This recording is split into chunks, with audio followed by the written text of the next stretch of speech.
Tuhan, kami percaya saat ini Engkau tengah bekerja, melampaui dari apa yang kami lihat. Dan kami mohon campur tangan Tuhan di tengah-tengah kami. Berkaryalah Tuhan. Dalam nama Tuhan Yesus kami berdoa. Amin.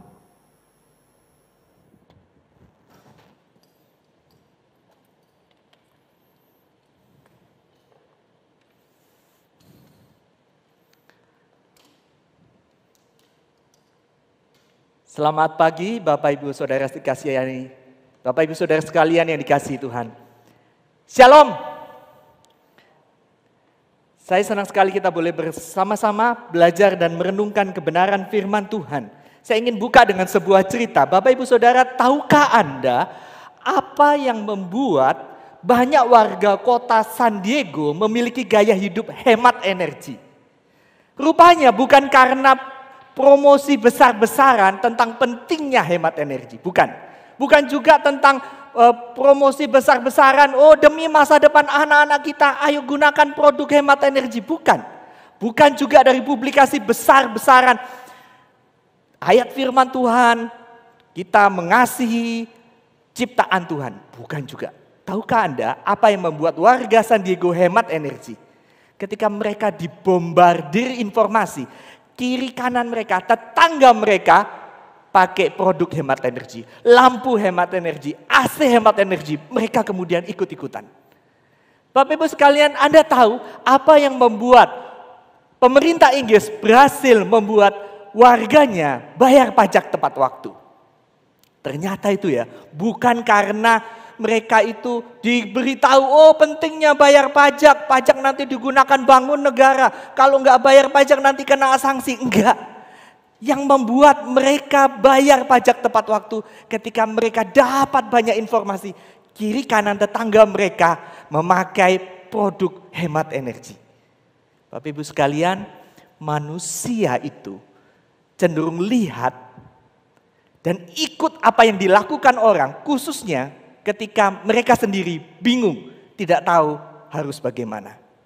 Inilah teori yang dipaparkan oleh Profesor Dr. Robert Beno Cialdini. Bapak Ibu Saudara, Robert Beno Cialdini adalah dosen di Arizona State University dan dosen tamu di Stanford University. Dia teorinya banyak dipakai oleh berbagai macam negara, dan banyak pedagang, para bisnismen pakai teorinya untuk meningkatkan profit, meningkatkan keuntungan profitnya. Apa itu? Manusia cenderung lihat dan ikut apa yang dilakukan orang, khususnya ketika mereka sendiri bingung atau tidak tahu harus berbuat apa. Next slide. Bapak Ibu Saudara yang dikasihi Tuhan, pada saat itu banyak orang datang kepada Yesus. Mereka juga dalam kondisi yang sama. Apa itu? Mereka bingung, tidak tahu harus bagaimana menghadapi masalahnya. Ada yang kena sakit berbagai macam penyakit. Ada yang dirasuk setan. Ada yang bergumul mau bunuh diri. Ada yang putus asa. Ada yang bergumul dengan masalah keuangan, masalah keluarga. Banyak sekali. Kita mencatat mereka dari Syria, dari Dekapolis, dari seberang Yordan, dari Galilea sendiri, dari Yudea. Dan mereka ini ketika datang kepada Yesus, kita mencatat apa? Yang sakit sembuh, yang buta melihat, yang lumpuh berjalan, yang tuli mendengar, yang bisu bicara, yang mati dibangkitkan. Inilah Yesus yang mereka percayai. Dan ketika mereka berharap kepada Yesus, Yesus kemudian naik ke atas Bukit Arbel. Nah Bapak Ibu kalau melihat di YouTube, di layar itu adalah pemandangan Danau Galilea dari Bukit Arbel. Mari kita bersama-sama, jikalau bersama dengan Anda, dekat Anda ada Alkitab, kita membuka Matius pasal yang ke-5 ayat yang ke-13 hingga yang ke-16. Bapak Ibu silakan membuka Matius pasal 5 di HP atau di Alkitab yang Anda pegang. Matius pasal 5 ayat 13 hingga yang ke-16. Kamu adalah garam dunia. Jika garam itu menjadi tawar, dengan apakah ia diasinkan? Tidak ada lagi gunanya, selain dibuang dan diinjak orang. Kamu adalah terang dunia. Kota yang terletak di atas gunung tidak mungkin tersembunyi. Lagi pula orang tidak menyalakan pelita lalu meletakkannya di bawah gantang, melainkan di atas kaki Dian sehingga menerangi semua orang di dalam rumah itu. Demikianlah hendaknya terangmu bercahaya di depan orang, supaya mereka melihat perbuatanmu yang baik dan memuliakan Bapamu yang di sorga. Haleluya. Bapak Ibu sekalian, firman Tuhan dengan jelas mengatakan apa? Kamu adalah garam dan terang dunia.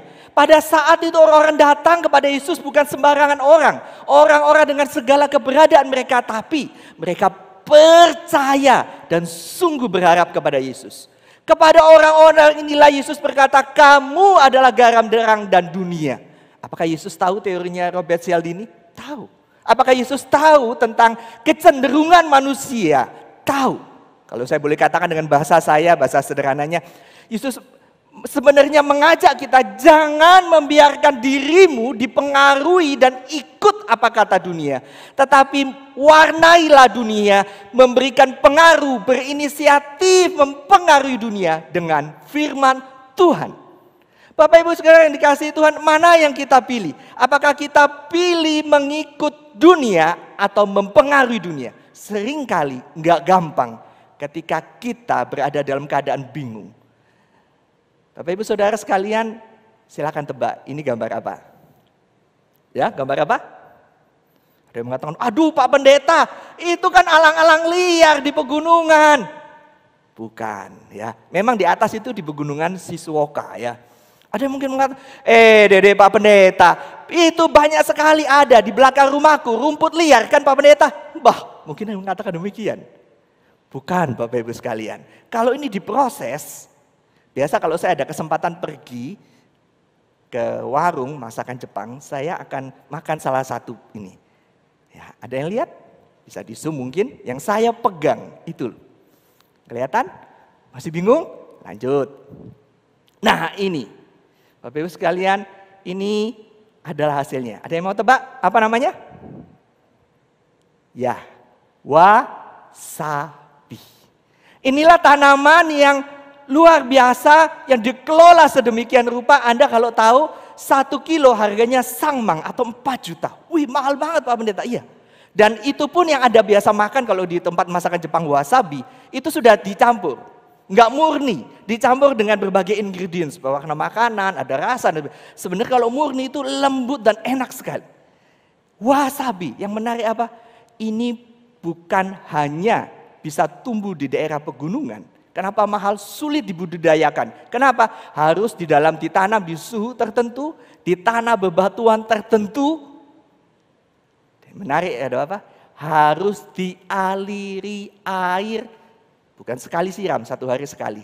Sehari 24 jam, setahun 365 hari. Itu pun harus air yang kaya mineral dari pegunungan. Baru jadi. Bapak Ibu Saudara, di Jepang yang terkenal di 2 tempat. Yang pertama di Shizuoka-ken, Provinsi Shizuoka. Yang kedua adalah di Nagano-ken. Kalau kita melihat wasabi yang begitu istimewa, begitu mahal, itu karena pengaruh air yang mengalir sepanjang masa. Anda ingat firman Tuhan? Mazmur nomor 1, bunyinya apa? Berbahagialah orang yang kesukaannya firman Tuhan. Ia seperti tanaman yang ditanam di tepi aliran air, yang menghasilkan buah pada musimnya, yang tidak layu daunnya. Apa saja yang diperbuatnya berhasil. Bapak Ibu Saudara sekalian bisa bayangkan kalau seandainya di depan Anda, saya bayangkan sini ya, ada air mineral. Kemudian Anda taruh di rumah Anda, kena sinar matahari, lembab sinar matahari sehari, 2 hari, 3 hari, setahun, 2 tahun, lumutan, jamuran, banyak binatang. Anda mau minum? Mau? Enggak. Kenapa? Kotor. Sama. Kehidupan juga seperti itu. Jikalau berkat cuma kita terima dari Tuhan, kita tidak alirkan, itu hanya berhenti, tidak maksimal. Hal yang menarik Yesus katakan apa? Justru pada saat kita bingung, pada saat kita nggak tahu, jikalau kita ingin lawatan Tuhan, jadilah garam dan terang. Hai orang-orang yang percaya kepada Tuhan. Mungkin Anda bertanya, Pak Pendeta, tunggu Pak Pendeta. Tadi Pak Pendeta mengatakan kita diajak jadi garam dan terang. Iya. Pak Pendeta, saya ini siapa? Banyak dosaku kok dong. Mungkin Anda mengatakan demikian. Saya banyak kekurangan, saya banyak kesalahan. Mana mungkin saya bisa memancarkan terang Allah? Justru di sanalah barang siapa ingin diberkati Tuhan. Barang siapa ingin mengalami berkat Tuhan berkelanjutan. Dia tidak cukup hanya menjadi pendengar, dia harus menjadi pelaku. Yakni menjadi garam dan terang dunia. Disinilah kita melihat bagaimana Daud. Kalau Anda masih ingat ceritanya Daud. Ketika dia disolimi oleh Raja Saul, dikejar-kejar ribuan orang. Dia mengeluh. Mazmur mencatat banyak keluhan Daud. Dia rasanya mau mati, dia rasanya begitu sedih, tertekan jiwanya. Tetapi Tuhan jawab apa? Dengan doa. Ketika dia minta tolong Tuhan, Tuhan datangkan tentara ribuan? Enggak. Jawaban Tuhan apa? Tuhan langsung kasih mati Raja Saul? Tidak. Jawaban Tuhan apa? Di Alkitab catat, ratusan orang datang kepada Daud. Orang siapa? Orang yang sakit hati, orang yang luka, orang dalam berbagai permasalahan. Anda melihat bagaimana beberapa hari yang lalu saya renungan tentang kitab Yunus. Tahukah Anda apa yang membuat semua orang di kapal dari Yafo menuju ke Tarsis percaya Tuhan? Takut akan Tuhan, menyembah, menaikkan korban syukur kepada Tuhan. Tahukah Anda apa yang membuat orang-orang di Niniwe, mereka itu bisa bertobat percaya kepada Tuhan? Berkat Yunus? Ya, dia mengabarkan Injil. Tapi tahukah Anda kalau melihat, justru Yunus itu desersi. Dia sedang melarikan diri dari Tuhan. Dia anak Tuhan yang kalau saya boleh katakan cengeng, yang kekanak-kanakan.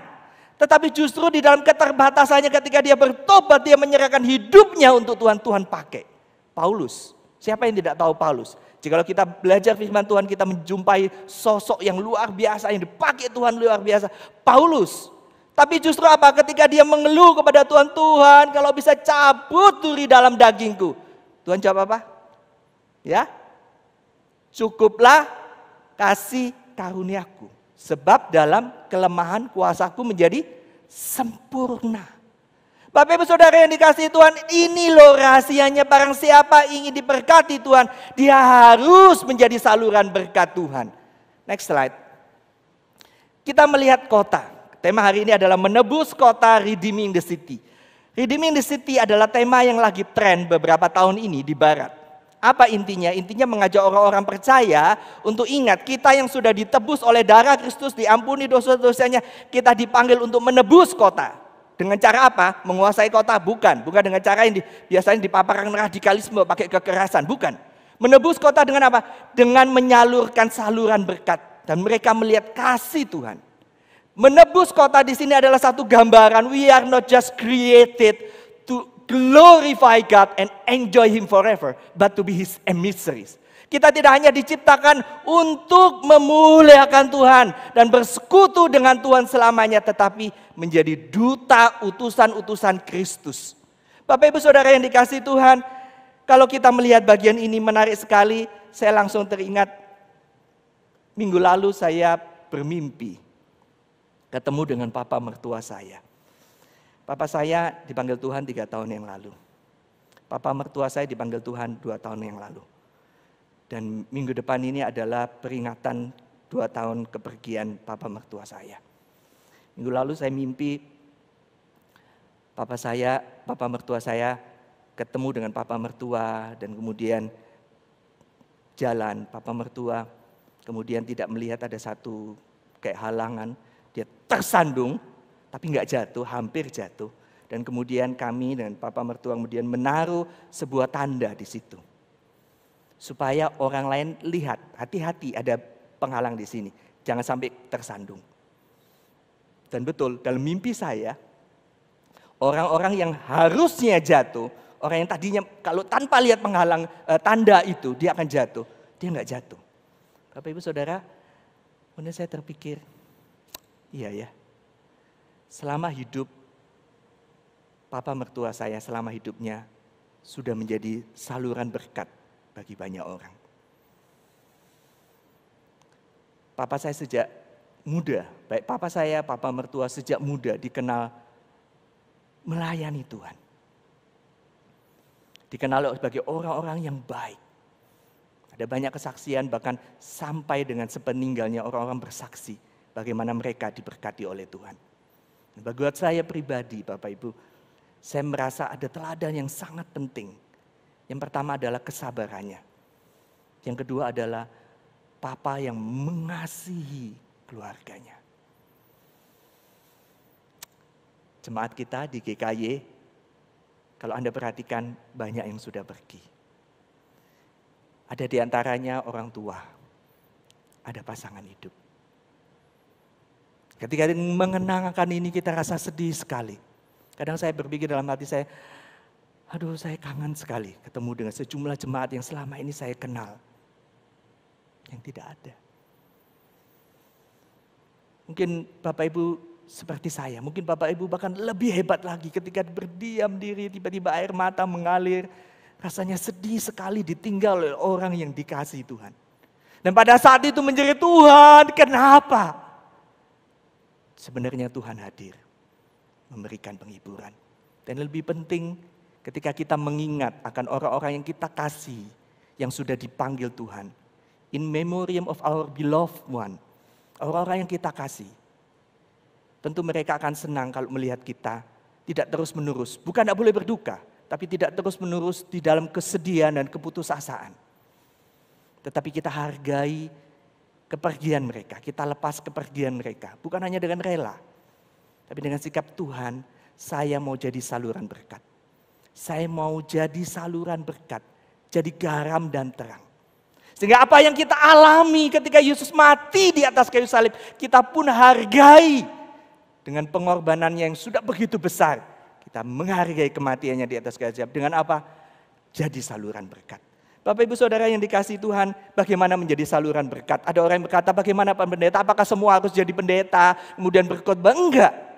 Bagaimana kalau saya penjual roti? Anda bisa menyisikan atau Anda bisa mengkhususkan, oh saya ingin berbagi roti dan untuk konsumsi pelayanan. Anda mungkin juga ada di antara kita, kalau yang Bapak Ibu Saudara lihat, banyak orang yang di belakang layar ini yang bekerja, yang melayani, mereka taruhan nyawa. Bukan berarti saya katakan mereka nggak pakai masker, mereka pakai protokol kesehatan. Ada yang divaksin.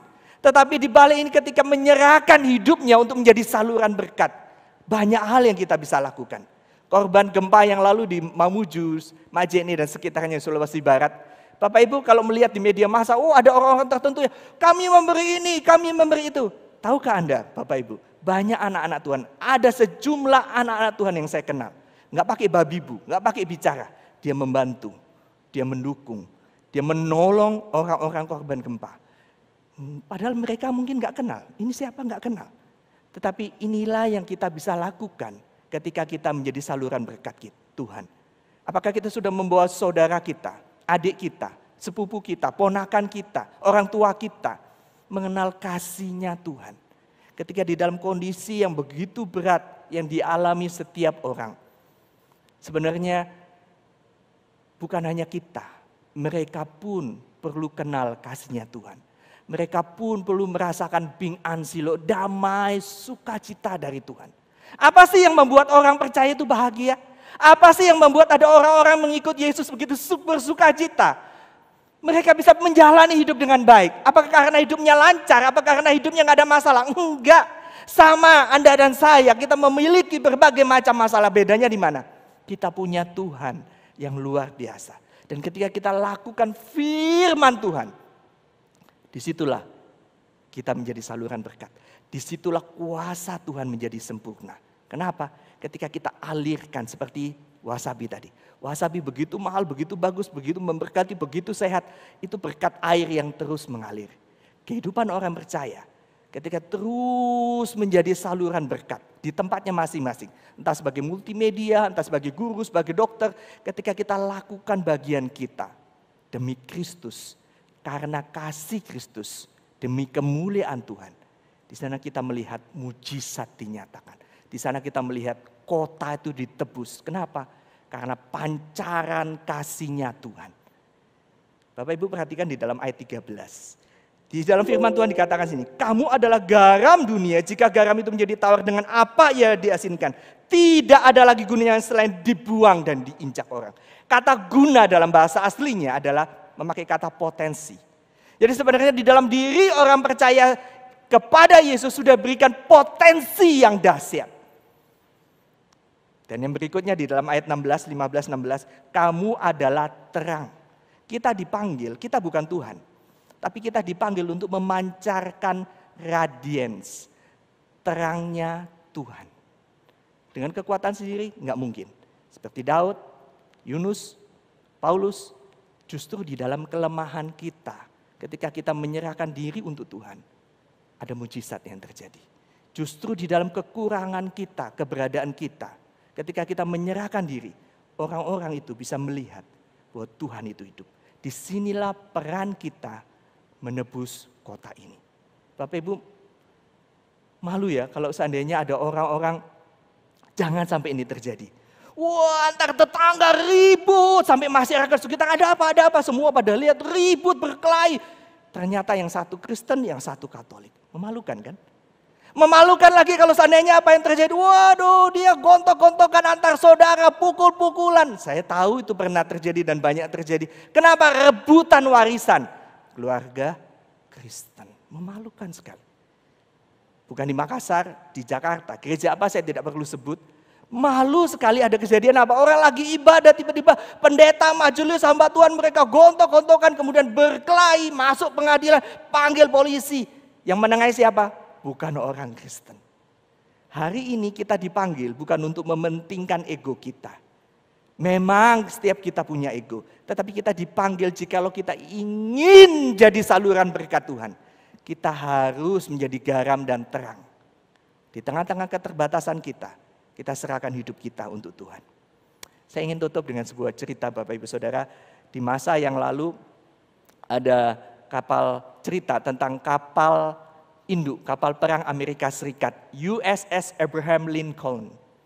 Nah, mereka dalam satu misi menyeberangi lautan yang sangat luas. Nah, zaman dulu mereka cuma dilengkapi dengan radar. Di radar itu kemudian terbaca ting, ting, ting. Ini ada kayaknya kapal lokal di sana. Kemudian operator komunikasi kontak. Di sini kapal perang Amerika Serikat, harap minggir 15 derajat kalau tidak terjadi tabrakan. Anda tahu Bapak Ibu Saudara, mereka jawab apa? Mereka jawab begini. Nggak bisa, kau yang minggir 15 derajat.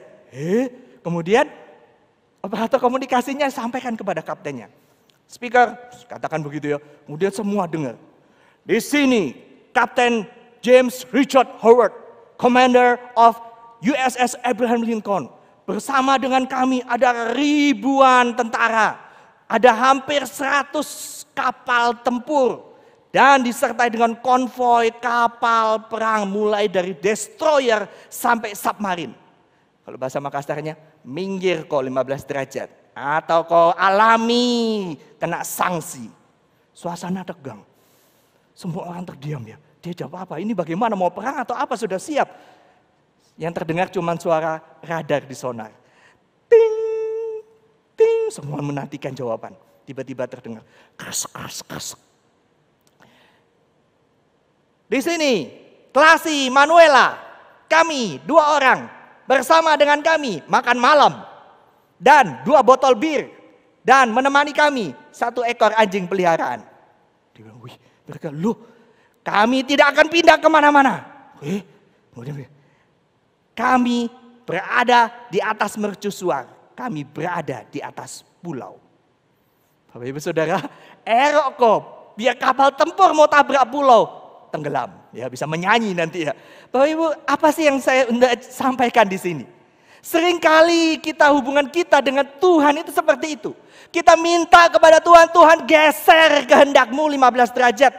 Aku mau jodoh yang itu. Tuhan geser kehendakmu 15 derajat. Jangan hadirkan hamba Tuhan atau orang-orang kerja seperti ini, tapi seperti itu. Dan kita merengek, kita minta berkat Tuhan. Kalau Tuhan tidak jawab, kita tinggalkan Tuhan dan tinggalkan gereja. Kita nggak memberi persembahan, kita nggak mau Tuhan-Tuhanan. Banyak orang seperti itu. Tapi kita lupa. Justru apa? Justru ketika kita mau geser, kita mau lakukan firman Tuhan. Tuhan itu sedang sediakan berkat Tuhan yang mengalir begitu banyak. Jadi pertanyaan adalah, seringkali kalau kita mau jujur, susah bagi kita untuk geser kehendak kita dengan ikut yang menjadi apa yang menjadi kehendak Tuhan. Hari ini pertanyaannya kembali, apakah Anda rindu diberkati oleh Tuhan? Apakah Anda rindu lawatan Tuhan dalam hidupmu? Ketika engkau bingung, ketika engkau dalam masalah, Tuhan Yesus bisa menolong. Jadi pertanyaan, maukah kita dengar dan lakukan firman Tuhan? Benda diberkatiin Tuhan, mari kita satu dalam doa.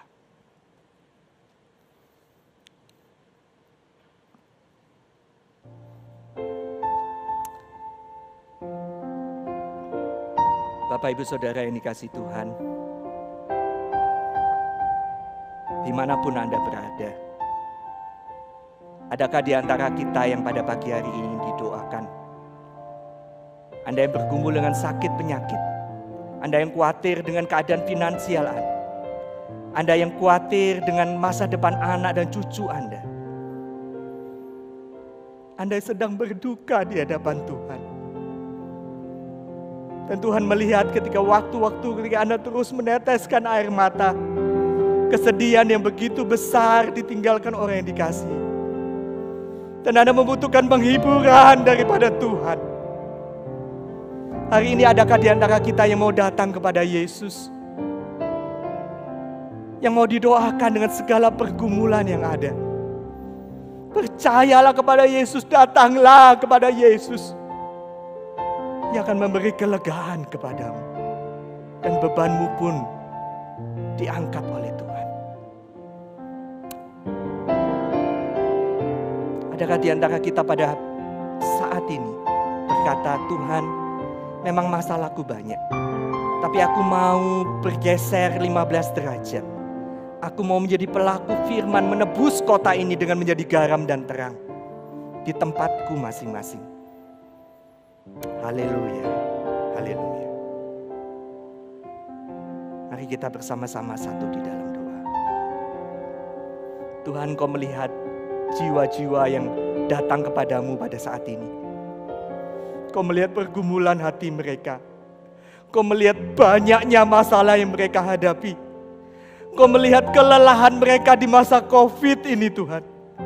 Kau melihat sakit penyakit yang diderita oleh mereka Tuhan. Oh Tuhan, dengar mereka ketika mereka berseru dan percaya kepadamu, Yesus, Yesus, Yesus. Mereka yang berduka Tuhan hiburkan. Mereka yang sakit Tuhan sembuhkan. Tuhan, kiranya Engkau melihat setiap kami. Ketika kami ingin diberkati oleh Tuhan, ketika kami ingin dilawat Tuhan berkelanjutan, maka tidak mungkin tidak kami harus menjadi pelaku firman. Dan saat ini kami di hadapan-Mu Tuhan, kami siap untuk menjadi saluran berkat. Pakai kami Tuhan. Kadang kami malu Tuhan, justru ketika kami punya banyak talenta, banyak modal, banyak pengalaman, kami malu kalau kami belum berbuat sesuatu yang banyak untuk Tuhan. Tuhan, berkati umat-Mu Tuhan. Nyatakan kuasa-Mu. Setiap mereka yang berseru kepadamu ya Yesus, meteraikan firman-Mu. Tuhan, kuatkan kami, semangati kami Tuhan, supaya kami berhasil menghadapi COVID ini. Tolong Tuhan supaya kami boleh menghargai akan pengorbanan-Mu di atas kayu salib. Supaya kami boleh mengenang orang-orang yang pergi yang kami kasihi. Bukan dengan hal-hal yang buruk, tapi justru sebaliknya. Dengan hal-hal yang baik, menjalani hidup ini sebaik mungkin. Sehingga kalau orang-orang yang kami kasih yang sudah dipanggil Tuhan melihat kami, mereka boleh tersenyum. Tuhan yang sudah mati di atas kayu salib boleh tersenyum ketika kami jadi saluran berkat. Tolong kami Tuhan. Terima kasih Tuhan. Dengar setiap doa kami. Setiap yang bergumul sakit penyakit, setiap bergumul dengan permasalahan, setiap yang berduka Tuhan hiburkan, yang sakit Tuhan sembuhkan, yang dirasuk oleh setan dalam nama Yesus kami usir. Tuhan lindungi. Ketika mereka percaya Yesus, Tuhan jaga. Dengar doa kami Tuhan. Terima kasih Tuhan. Dalam nama Yesus Tuhan dan Juru Selamat kami yang hidup. Yang percaya katakan, amin. Haleluya.